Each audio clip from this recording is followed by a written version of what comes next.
విశ్వాసులందరికీ నా యొక్క వందనములు తెలియజేస్తున్నాను. మన జీవితంలో గొప్ప అవకాశాలు మనకు చాలా అరుదుగా వస్తూ ఉంటాయి. ఆ వచ్చిన అవకాశాన్ని మనం విడిచిపెట్టకుండా సద్వినియోగపరుచుకున్నప్పుడు మన జీవితంలో గొప్ప కార్యాలు మనం చూడగలము. మన జీవితంలో కొన్నిసార్లు కొన్ని సందర్భాల్లో కొన్ని మిస్ అవుతూ ఉంటాం. మనము ఒక ట్రైన్ జర్నీ చేయాలనుకుని సిద్ధపడి మనము ఆ ట్రైన్ దగ్గరికి వెళ్ళేసరికి ట్రైన్ మిస్ అయినప్పుడు చాలా బాధపడతాం. ఎందుకంటే ఎంతో సిద్ధపాటు కలిగి మనం వెళ్ళాము. ఆ వెళ్ళేసరికి ట్రైన్ మిస్ అయినప్పుడు చాలా బాధపడుతుంటాం. కొన్ని సందర్భాల్లో ఫ్లైట్లు మిస్ అయిన అనుభవాన్ని కూడా కలిగి ఉంటాం. మరి ఎయిర్పోర్ట్కి వెళ్ళేసరికి మనం అనుకున్న ఫ్లైట్ మిస్ అయింది అనుకోండి, చాలా డిసప్పాయింట్ అవుతాం. నా జీవితంలో కూడా అటువంటి అనుభవాన్ని నేను పొంది ఉన్నాను. ఫ్లైట్ మరి ఎక్కడని మరి వెళ్ళినప్పుడు ఆ ఫ్లైట్ మిస్ అయింది. మరి ఎంతో డిసప్పాయింట్ అయ్యాను. కొన్ని సందర్భాల్లో మనం అనుకున్న ఉద్యోగాన్ని మనం పొందనప్పుడు చాలా డిసప్పాయింట్ అవుతూ ఉంటాం. ఆ ఉద్యోగం వస్తే నాకు బాగుండును అని మనం అనుకుంటాం. అది మిస్ అయినప్పుడు చాలా డిసప్పాయింట్ అవుతుంటాం. కొన్ని సందర్భాల్లో ఎగ్జామ్ రిజల్ట్లో మన నెంబర్ లేనప్పుడు మిస్ అయినప్పుడు చాలా డిసప్పాయింట్ అవుతాం. ఎంతో కష్టపడి చదివాం, ఆ ఎగ్జామ్ రిజల్ట్లో నా నెంబర్ లేదని చెప్పి మిస్ అయినప్పుడు చాలా డిసప్పాయింట్ అవుతూ ఉంటాం. అదేవిధంగా క్రికెట్ మ్యాచ్లో ఒక క్యాచ్ మిస్ అయినప్పుడు ఖచ్చితంగా ఆ క్యాచ్ మిస్ అవడం బట్టి ఆ ఆట అంతా కూడా ప్రభావితం అవుతుంది. ఆ ఒక్క క్యాచ్ వల్ల. ఒక క్రికెటరు మరి స్టీవ్ అనే క్రికెటర్, ఆస్ట్రేలియా క్రికెటరు బ్యాటింగ్ చేస్తున్నప్పుడు అపోనెంట్స్గా ఉంటున్న సౌత్ ఆఫ్రికా టీంలో ఉన్న గిబ్స్ అనే వ్యక్తి క్యాచ్ మిస్ చేశాడు. ఆ క్యాచ్ మిస్ చేసినప్పుడు స్టీవ్ అంటున్నాడు, you lost the world cup. ఈ క్యాచ్ మిస్ అవ్వడం వల్ల మీరు వరల్డ్ కప్ మిస్ అయ్యారని చెప్పి అతడు కామెంట్ చేస్తున్నాడు. నిజమే, జీవితంలో గొప్ప అవకాశాలు ఒక్కసారి వస్తుంటాయి. ఆ వచ్చిన అవకాశాన్ని మనం సద్వినియోగపరుచుకున్నప్పుడు మన జీవితంలో అద్భుతమైన గొప్ప కార్యాలు చూడగలము మన జీవితంలో. ఇక్కడ ఈ దినాన ఒక వాక్య భాగాన్ని, సందర్భాన్ని మీ ముందుంచాలని నేను ఆశపడుతున్నాను.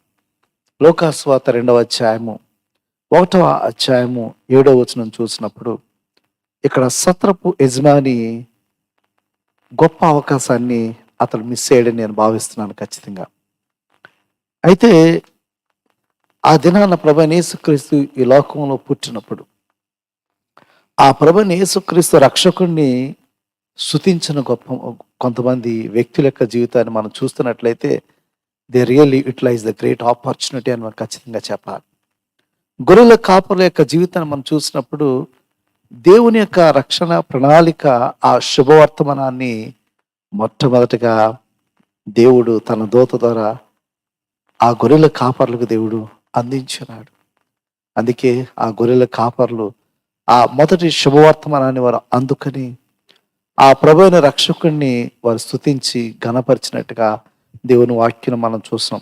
లోకాసువార్త 2వ అధ్యాయము 20వ వచనం చూసినప్పుడు అంతటా ఆ గొర్రెల కాపరులు తమతో చెప్పబడినట్లుగా తాము విన్న వాటిని కన్న వాటిని గూర్చి దేవుణ్ణి మహిమ పరచుచు స్తోత్రము చేయుచు తిరిగి వెళ్ళిరి. ఆ దూత ఆ శుభవర్తమానాన్ని ఈ గొర్రెల కాపర్లకు తెలియజేసినప్పుడు ఇది మొట్టమొదటి శుభవర్తమానము గొర్రెల కాపర్లకు మాత్రమే దేవుడు తెలియపరుచున్నాడు. They are chosen. దేవుడు వారిని ఎంచుకున్నాడు. ఆ ఎంచుకునే ఆ శుభవర్తమానాన్ని వారికి తెలియజేసిన వెంటనే వారు వెళ్ళి విశ్వసించి ఆ రక్షకుడిని కనుగొని ఆ రక్షకుడిని స్తుతించి మహిమపరిచి అంత మాత్రమే కాదు, ఆ రక్షకుడిని గూర్చి వీరు ప్రచురము చేసినట్టుగా దేవుని వాక్యాలు మనం చూస్తున్నాం. ఈ గొర్రెల కాపర్లు గొప్ప అవకాశాన్ని వారు పొందుకున్నారు. ఆ రక్షకుడిని స్తుతించిన ధన్యులుగా వారు ఉన్నారు. రెండవ వ్యక్తి మనం చూసినప్పుడు జ్ఞానులైన వారు ఆ రక్షకుని గూర్చి ఒక నక్షత్రాన్ని కనుగొన్నారు. ఆ నక్షత్రాన్ని కనుగొని ఆ గొప్ప నక్షత్రం ద్వారా ఈ లోకంలో ఒక గొప్ప వ్యక్తి జన్మించబోతున్నాడు, ఆ గొప్ప వ్యక్తిని చూడాలి, ఆ గొప్ప వ్యక్తిని పూజించాలి అని వారి ప్రయాణం ప్రారంభించారు. వారి ప్రయాణము, అన్వేషణ వారి గమ్యం వరకు చేర్చింది. వారు ఆశించారు. ఖచ్చితంగా ఆ గొప్ప వ్యక్తిని మేము చూడాలి అని ఒక దృఢ విశ్వాసంతో, దృఢ నిశ్చయంతో వారు ప్రయాణం ప్రారంభించారు. వారి అన్వేషణ ప్రారంభించారు.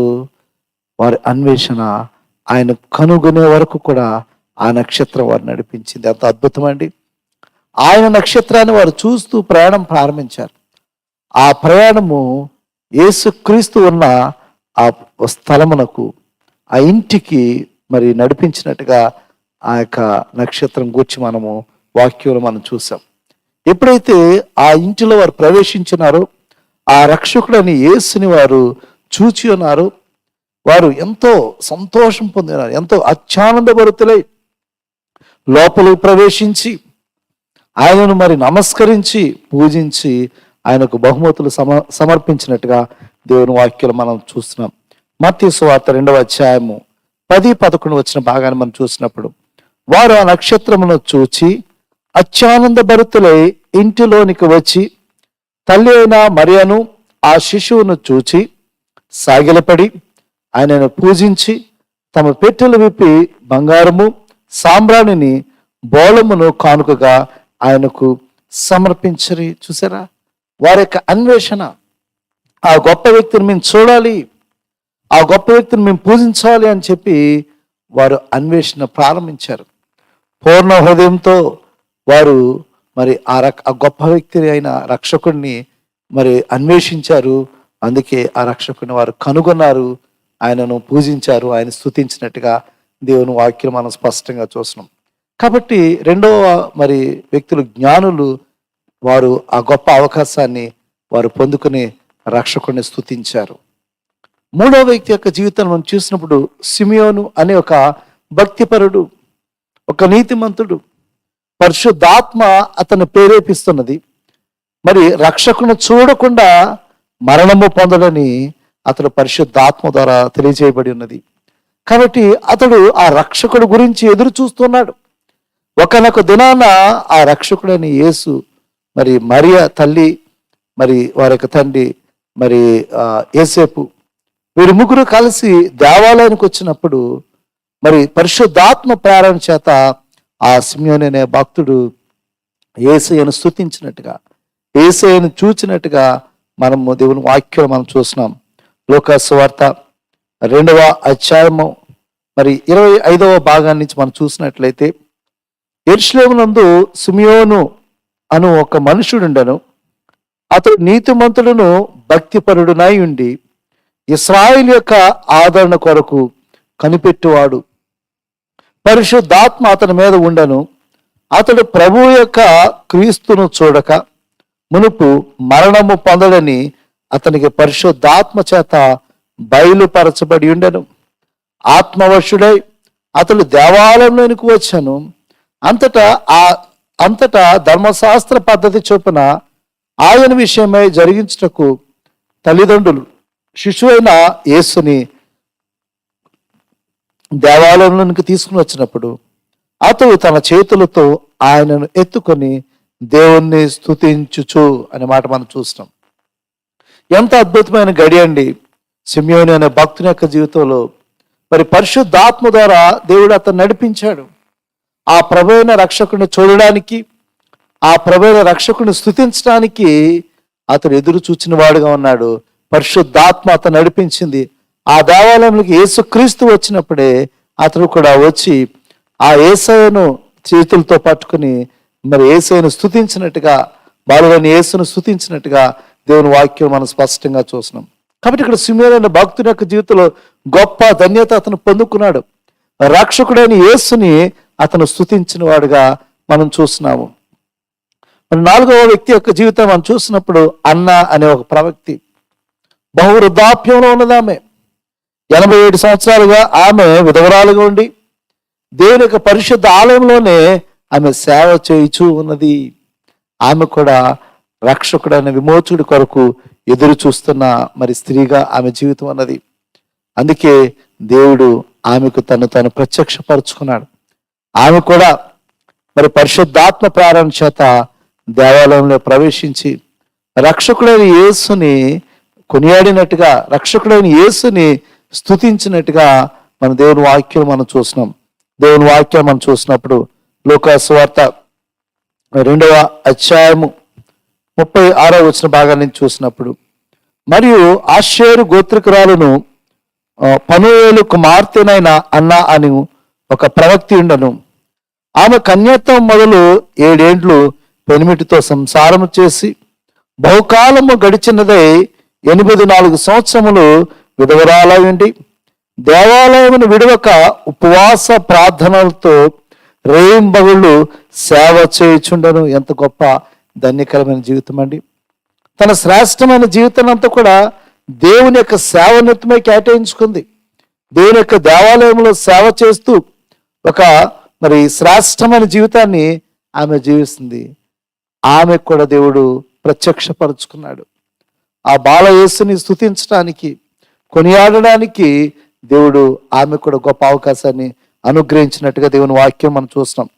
38వ వచనం చూసినప్పుడు, ఆమె కూడా ఆ గడియలోనే లోపలికి వచ్చి దేవుణ్ణి కొనియాడి యెరూషలేములో విమోచన కొరకు కనిపెడుచున్న వారందరితో ఆయనను గూర్చి మాట్లాడుచుండెను. ఎంత గొప్ప ధన్యత అండి. అన్న అనే ప్రవక్త యొక్క జీవితంలో కూడా యేసుక్రీస్తు తను ప్రత్యక్షపరుచుకున్నాడు. యేసుక్రీస్తుని కొనియాడడానికి, యేసుక్రీస్తుని స్తుతించడానికి అన్న ప్రవక్తి ఒక గొప్ప అవకాశాన్ని ఆమె పొందుకున్నట్టుగా మనం చూస్తున్నాం. ఇక్కడ 4 జీవితాలు మనం చూసినట్లయితే గొర్రెల కాపర్లు ఆ గొప్ప అవకాశాన్ని వారు పొందుకున్నారు. వెళ్ళి రక్షకుడైన యేసుని స్తుతించారు, గణపరిచారు. ఆ యొక్క విషయాన్ని అనేక మందికి ప్రచురం చేశారు. జ్ఞానులు అన్వేషణ చేసి రక్షకుడైన యేసుని కనుగొని రక్షకుడైన యేసును పూజించారు, యేసును స్తుతించారు.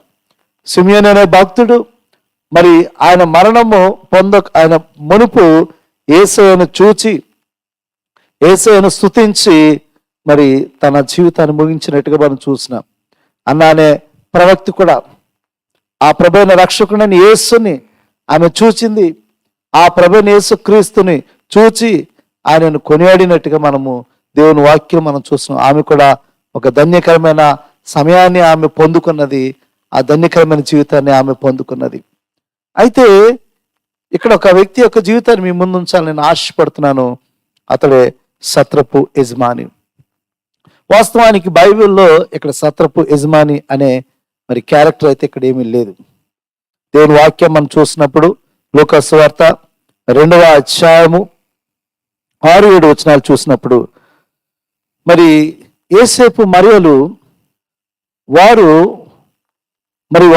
యేసేపు తన యొక్క సొంత గ్రామమైన బెత్లెహేముకు వచ్చి, ఆ దావీదు పట్టణమైన బెత్లెహేముకు వచ్చి అక్కడ ప్రజా సంఖ్యను వ్రాయించుకోవడానికి లీగల్గా వారిద్దరూ అక్కడికి వచ్చి ఉన్నారు. ఆ సమయంలో మరియ గర్భవతిగా ఉన్నది, నెలలు నిండి ఉన్నవి. ఆ సమయంలో వారు అక్కడ ఉన్నప్పుడు ఆమె ప్రసవదినములు నిండను గనుక తన తొలుచూలు కుమారుని కని పొత్తిగుడలతో చుట్టి సత్రములో వారికి స్థలము లేనందున ఆయనను పశువుల తొట్టెలో పరుండబెట్టెను. ఈ సిచ్యువేషన్ మనం చూసినప్పుడు ఒక విధంగా చాలా ప్యాథరిక్ సిచ్యువేషన్. ప్రభువైన రక్షకుడు యేసుక్రీస్తు ఈ లోకంలో ఆయన పుట్టినప్పుడు, ఆయన జన్మించిన ఆ విధానం మనం చూసినప్పుడు చాలా దీనమైన స్థితిలో మనం చూస్తున్నాం. మనం ఈ లోకంలో గొప్పవాళ్ళు, ఉన్నతమైన స్థితిలో వారి యొక్క జీవితాలు ఉండవచ్చు. కానీ మనందరినీ రక్షించడానికి ఈ లోకానికి వచ్చిన దైవ కుమారుడు మానవ రూపుడిగా ఈ లోకంలో పుట్టినప్పుడు ఒక దీన స్థితిలో ఆయన పుట్టిక ఉన్నట్టుగా మనం చూస్తున్నాము. పేదవారైన మరియ యేసేపులకు ఆయన జన్మించినట్టుగా మనం చూస్తున్నాము. అయితే ఈ యొక్క ఆయన పుట్టిన ఆ సమయంలో మనం చూసినప్పుడు ఆ యొక్క బెత్లెహేముకు వచ్చినప్పుడు ఆ బెత్లెహేములో మరియ నెలలు నిండి ఉన్నది. ఆ సమయంలో ఆ నిప్పులు వస్తున్న సమయంలో యేసేపు ప్రయత్నం చేశాడు. సత్రంలో స్థలం దొరికినట్లయితే తన భార్య అయిన మరియను అక్కడ పరుండబెట్టాలని చెప్పి ప్రయత్నం చేసినప్పుడు అక్కడ సత్రపు యజమాని అయి ఉండొచ్చు. అతడు అంటున్నాడు, అయ్యా ఇక్కడ స్థలము లేదు, దెర్ ఇస్ నో ప్లేస్, ఈ సత్రములో స్థలము లేదు అని అక్కడ తెరెస్సని ఇచ్చినట్టే మనం చూస్తున్నాం. ఇక్కడ ఇమాజిన్ చేసుకున్నట్లయితే 2 కారణాలు అయి ఉండొచ్చు. ఒకటి, ఆ యొక్క సత్రపు యజమాని కఠినుడై ఉండవచ్చు. అంటే ఆమెను చూసినప్పుడు అతను చెప్పి ఉండవచ్చు కదా, యేసేపు నా భార్య ప్రెగ్నెంట్గా ఉన్నది, నా భార్య గర్భవతి అని యేసేపు చెప్పి ఉండవచ్చు. ఆయనను అది చూచి కూడా ఆ సత్రపు యజమాని చాలా కఠినమైన హృదయాన్ని కలిగి ఉండవచ్చు, ఒక కారణం. రెండవగా చూసినప్పుడు ఆ సత్రపు యజమాని వీరిని చూసినప్పుడు వీరి పేద స్థితిని చూసి తిరస్కరించి ఉండవచ్చు. ఎందుకంటే ఈ లోకంలో ఉన్నవారు అటు రీతిగా చూస్తుంటారు, ధనవంతులను ఒక రీతిగా చూస్తుంటారు, పేదవారిని ఒక రీతిగా చూసేవారుగా ఉంటూ ఉంటారు. కాబట్టి ఇక్కడ నేను అనుకోవచ్చు ఖచ్చితంగా, నా యొక్క ఇమాజినేషను, ఆ యొక్క మరియ యేసేపుల యొక్క స్థితి చూసినప్పుడు పేద స్థితిగా అతను కనబడి ఉండవచ్చు. అందుకే వారిని తిరస్కరించి ఉండవచ్చు. అందుకే పశువులు ఉండే ఆ స్థలములో అక్కడకు వెళ్ళమని చెప్పి అక్కడ మరి వారిని పంపించినట్టుగా మనం చూస్తున్నాం. ఈ ప్రశస్తమైన సమయంలో మనం గమనించాలి, ఈరోజు ప్రభువైన యేసుక్రీస్తు ఈ లోకములో ఆయన వచ్చి ఉన్నాడు. ఆ ప్రభువైన యేసుక్రీస్తును వచ్చినప్పుడు ఆయన స్తుతించిన గొర్రెల కాపర్లు ఉన్నారు. మరి ఆయనను గణపరిచిన, ఆయనను ఆరాధన చేసిన జ్ఞానులైన వారు ఉన్నారు. ఆయనను కనుగొని ఆయన స్తుతించిన సిమ్యోను భక్తులు ఉన్నాడు. అన్న అనేక సంవత్సరాలుగా వృద్ధాప్యంలో ఉన్నా కూడా ఆయనను ఆయన కొరకు ఎదురు చూసి ఆయన కొనియాడిన స్త్రీగా ఉన్నది. ఈ నలుగురు యొక్క జీవితంలో మరి రక్షకుడిని గణపరిచి స్తుతించే గొప్ప ధన్యత వారు పొందుకున్నారు. అయితే ఇక్కడ సత్రపు యజమాని నిజంగా ఆ గొప్ప అవకాశాన్ని అతను కోల్పోయాడు. ఎందుకంటే అతను కఠినయ్యి ఉండవచ్చు, ఒకవేళ వారి పేద స్థితిని బట్టి వారిని తిరస్కరించి ఉండవచ్చు. అందుకే ఆ సత్రములో ప్రభువైన యేసుక్రీస్తు అక్కడ మరి పుట్టి ఉండలేదు. ఒకసారి గమనించినట్లయితే ఈ దినాన ఇంకా క్రీస్తుని తమ హృదయములో ఇంకా జన్మించలేని జీవితం ఈ లోకంలో చాలా ఉన్నాయి. రక్షకుడుగా, వెలుగుగా ఆయన ఈ లోకానికి వచ్చినాడు. మరి ఆయనను గుర్తించిన వారు, ఆయనను స్వీకరించిన వారు, ఆయనను గణపరిచిన వారు, ఆయనను స్తుతిస్తున్న వారు, ఆయన ఆరాధిస్తున్న వారు ఈ లోకంలో అనేక మంది ఉన్నారు. గొర్రెల కాపర్ల వలె, జ్ఞానుల వలె, మరి సిమ్యోను అనే భక్తిపరుడు వలె, మరి అన్న అనే ప్రవక్త వలె వారు గొప్ప అవకాశాన్ని పొందుకుని రక్షకుని హృదయపూర్వకంగా వారు స్తుతించారు, వారు గణపరిచారు. అయితే ఈ సత్రపు యజమాని అవకాశాన్ని కోల్పోయాడు. ఆయనను స్తుతించే గొప్ప అవకాశాన్ని అతను కోల్పోయాడు. ఎందుకంటే వారిని మరి రక్షకుడైన యేసుక్రీస్తుని గుర్తించలేని స్థితిలో అతడు ఉన్నాడు. ఈరోజు గమనించండి, ఈరోజు అనేక మంది హృదయంలో క్రీస్తు లేడు. క్రీస్తుని లేకుండా ఈరోజు క్రిస్మస్ ఆరాధన చేస్తున్నామని చెప్పి నేను క్రీస్తును స్తుతిస్తున్నానని చెప్పడంలో అర్థము ఏమీ లేదు. క్రీస్తు నీలో ఉన్నట్లయితే నీలో క్రీస్తు ప్రేమ ఉంటుంది. దేవుని వాక్యాన్ని చూసినప్పుడు ఎఫెసీ పత్రిక 4వ అధ్యాయము 31వ వచన భాగాన్ని మనం చూసినప్పుడు సమస్తమైన ద్వేషము, కోపము, క్రోధము, అల్లరి, దూషణ, సకల దుష్టత్వము మీరు విసర్జించుడు అనే మాట మనం చూస్తున్నాం. అంటే మీలో మరి ఈ పాపం ఉన్నట్లయితే ఖచ్చితంగా మీలో ద్వేషం ఉంటుంది, మీలో కోపం ఉంటుంది, మీలో క్రోధం ఉంటుంది, మీలో దూషణ ఉంటుంది, మీలో దుష్టత్వం ఉంటుంది, క్షమించలేని మనస్తత్వాన్ని కలిగి ఉంటారు. అటువంటి హృదయాన్ని మీరు కలిగినట్లయితే ఇక్కడ క్రీస్తు మీలో జన్మించలేదు, క్రీస్తు మీలో లేడు. క్రీస్తు మీలో ఉన్నట్లయితే అటు రీతిగా మీరు ప్రవర్తించరు. ఆ సత్రపు యజమాని కఠినుడిగా ప్రవర్తించాడు. ఆ సత్రపు యజమాని వారిని గుర్తించలేకపోయాడు.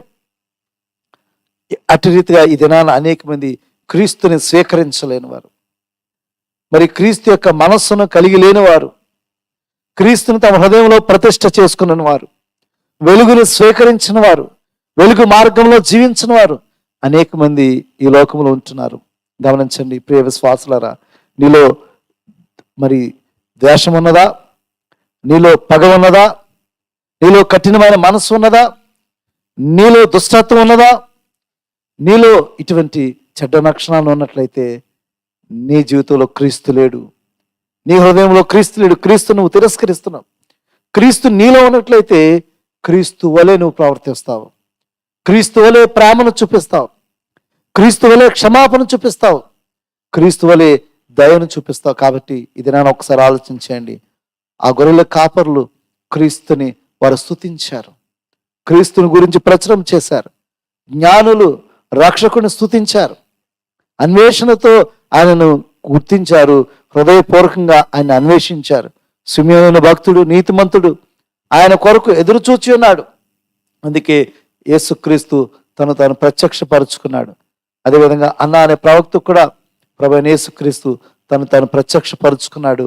ఆమె కూడా మరి ప్రభు అయిన యేసుక్రీస్తుని కొనియాడిన మరి ఆ గుంపులో ఆమె ఉన్నది. అయితే సత్రపు యజమాని అవకాశాన్ని కోల్పోయాడు. ఆ రక్షకుని గుర్తించలేని స్థితిలో ఆ మరియ యోసేపుల్ని వారి యొక్క పేద స్థితిని బట్టి వారిని తిరస్కరించాడు. కఠినుడిగా వారిని ఆ సత్రములో మరి స్థలం ఇవ్వలేని వారు ఉన్నారు. ఈ దినాన క్రీస్తుకి స్థానం ఇవ్వలేని అనేక మంది హృదయంలో ఈరోజు క్రిస్మస్ను జరుపుకుంటున్నారు. వారి జీవితంలో మరి క్రీస్తుని హృదయంలో చేర్చుకోకుండా, క్రీస్తుని వారి హృదయంలో ప్రతిష్ఠ చేసుకుండా, క్రీస్తు వారి హృదయంలో జన్మించకుండా మన జీవితంలో ఎన్ని క్రిస్మస్లు వెళ్ళిపోతున్నా మన జీవితంలో అర్థం లేదు అనే విషయం గమనించండి. దేవుని వాక్యం మనం చూసినప్పుడు ఎఫెసీ పత్రిక 4వ అధ్యాయం 15 వచ్చిన భాగాన్ని చూసినప్పుడు, ప్రేమ కలిగి సత్యము చెప్పుచు క్రీస్తు వలె ఉండుటకు మనం అన్ని విషయముల్లో ఎదుగుదము.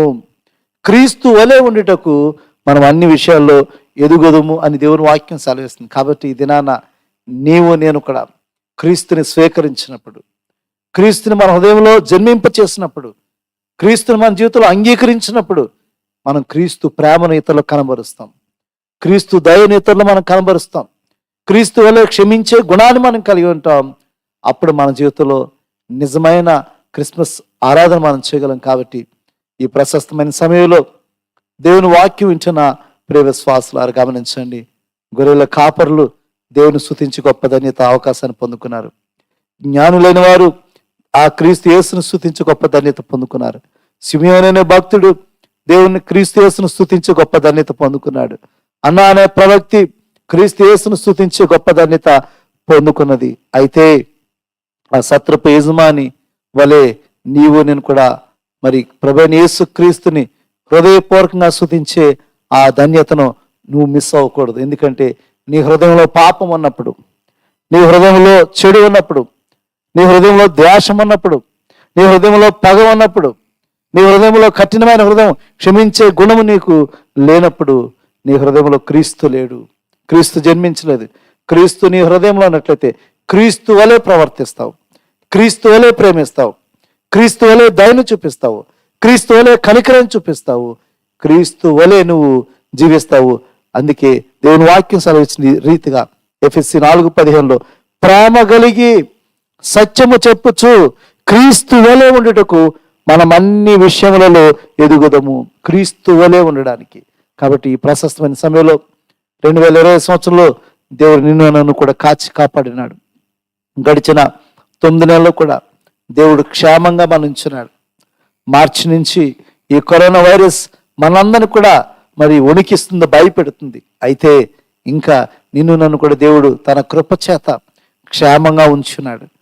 దేవుని యొక్క కృపచేత నిన్ను సురక్షితంగా నిన్ను నన్ను కూడా దేవుడు ఉంచున్నాడు. కాబట్టి క్రీస్తుని ఇక్కడ ప్రతిష్ఠ చేసుకోండి, క్రీస్తుని స్వీకరించండి. క్రీస్తుని మరి నిజముగా నీ జీవితంలో స్వీకరించినప్పుడు ఖచ్చితంగా ఆ యొక్క ఆత్మీయమైన ఆనందాన్ని నువ్వు పొందుతావు. కాబట్టి ఈ లోకంలో మరి పైన చేసే సెలబ్రేషన్స్ మనకు అవసరం లేదు. క్రీస్తుని హృదయంలో ప్రతిష్ఠ చేసుకున్నప్పుడు, క్రీస్తు వలె ఉండడానికి మన జీవితాన్ని మార్చుకున్నప్పుడు నిజంగా ఈ దినాన మరి యేసుక్రీస్తు నా కొరకే పుట్టినాడు, యేసుక్రీస్తు నన్ను పాపం నుంచి విడుదల చేయడానికే నా కొరకే వచ్చినాడని నీవు నేను గుర్తించగలము. ఆ జక్కయ్య జీవితాన్ని యేసే మార్చినాడు. జక్కయ్య ఇంటికి యేసు వెళ్ళినప్పుడు జక్కయ్య యేసుని తన హృదయంలోనికి చేర్చుకున్నాడు. యేసుని తన హృదయంలో చేర్చుకుని తన జీవితాన్ని మార్చుకున్నాడు, తన పాప జీవితాన్ని మార్చుకున్నాడు. తన పాప జీవితాన్ని మార్చుకుని యేసుకు సంపూర్ణంగా తన జీవితాన్ని అర్పించుకుని రూపాంతర అనుభవాన్ని జక్కయ్య పొందినట్టుగా మనం చూస్తున్నాం. ఇది నా జీవితాల్లో కూడా అటువంటి అనుభవం ఉన్నదా? క్రీస్తుని హృదయంలో ఆహ్వానించుకుని ఆ క్రీస్తుని హృదయంలో మరి స్తుతిస్తూ ఆ క్రీస్తుని గణపరిచే ఆ గొప్ప ధన్యత నీవు నేను కూడా పొందుకున్నప్పుడు 2020 సంవత్సరంలో అడ్వెంట్ సీజన్ ఉంటుంది. నీవు నేను కూడా మరొకసారి మరి క్రీస్తుని ఆరాధించే గొప్ప ధన్యత. ఆ రక్షకుడు నా కొరకే పుట్టి ఉన్నాడు, ఆ రక్షకుడు నా కొరకే వచ్చి ఉన్నాడు, ఆ రక్షకుడు పరమను విడిచిపెట్టి ఆధిక్యతలన్నీ కూడా విడిచిపెట్టి నా గురించి నా దగ్గరకు ఆయన వచ్చినాడు, నన్ను రక్షించడానికే, నన్ను విమోచించడానికే అని నీవు నేను ఎప్పుడైతే గుర్తిస్తామో క్రీస్తుని ఇక్కడ స్వీకరిస్తాం, క్రీస్తుని ఇక్కడ ప్రతిష్ఠ చేసుకుంటాము, అప్పుడు క్రీస్తుని నిజముగా ఆరాధన చేస్తాము, నిజముగా కనపరుస్తాము. ఆ గొల్లలు ఇటు రీతిగా అవకాశాన్ని పొందుకున్నారు, జ్ఞానులు ఏ విధంగా అయితే అవకాశాన్ని పొందుకున్నారు, సిమియోను అనే భక్తులు ఏ విధంగా అయితే అవకాశాన్ని పొందుకున్నాడు, అన్న అనే భక్తి ఆ యొక్క ప్రవక్త ఏ విధంగా అయితే అవకాశాన్ని పొందుకుందో అట్టి రీతిగా నీవు నేను కూడా మరి దేవుడు మన గురించి అని లోకానికి వచ్చి ఉన్నాడని ఆ గొప్ప ఆంతర్యాన్ని గ్రహించి ఆయన స్తుతించువారుగా, ఆయన గణపరచువారుగా, ఆయన ఇక్కడ ప్రతిష్ఠ చేసుకునేవారుగా, ఆయన స్వీకరించి ఆయన వలె ఉండడానికి నీవు నేను ప్రయత్నం చేసినప్పుడు నా జీవితంలో క్రిస్మస్ అనేది ఒక గొప్ప అర్థవంతమైన మరి క్రిస్మస్గా ఉంటుందని గమనించి ఈ ప్రశస్తమైన సమయంలో మన హృదయంలో పాపం ఉన్నట్లయితే, మన హృదయంలో ద్వేషం ఉన్నట్లయితే, మన హృదయంలో పగ ఉన్నట్లయితే, మన హృదయంలో దుష్టత్వం ఉన్నట్లయితే దయచేసి వాటిని విసర్జించుడని చెప్తుంది. ప్రేమ కలిగి సత్యమును చెప్పొచ్చు క్రీస్తు వలె ఉండడకు మనము ఈ దినం నుంచి నిర్ణయించుకుందాం. క్రీస్తు వలె మన జీవితాన్ని మలుచుకుని క్రీస్తు ప్రేమను, క్రీస్తు దయను, క్రీస్తు కనికరాన్ని ఇతరులకు చూపిస్తూ ఆ రోజు మరి క్రీస్తుని ఇతరులకు చూపిస్తూ క్రీస్తు కొరకు సాక్ష్యం ఇచ్చేవారుగా నా జీవితాలు ఉండాలి. దేవుడి మాటలు దీవించును గాక. ఆమేన్. ప్రార్థన చేసుకుందాం. ప్రేమ స్వరూపుడా, మా దగ్గర మా తండ్రి, ఈ రాత్రికాల సమయంలో మరొకసారి నీవు మాకు అనుగ్రహించిన శ్రేష్టమైన సమయాన్ని బట్టి వందములు తండ్రి.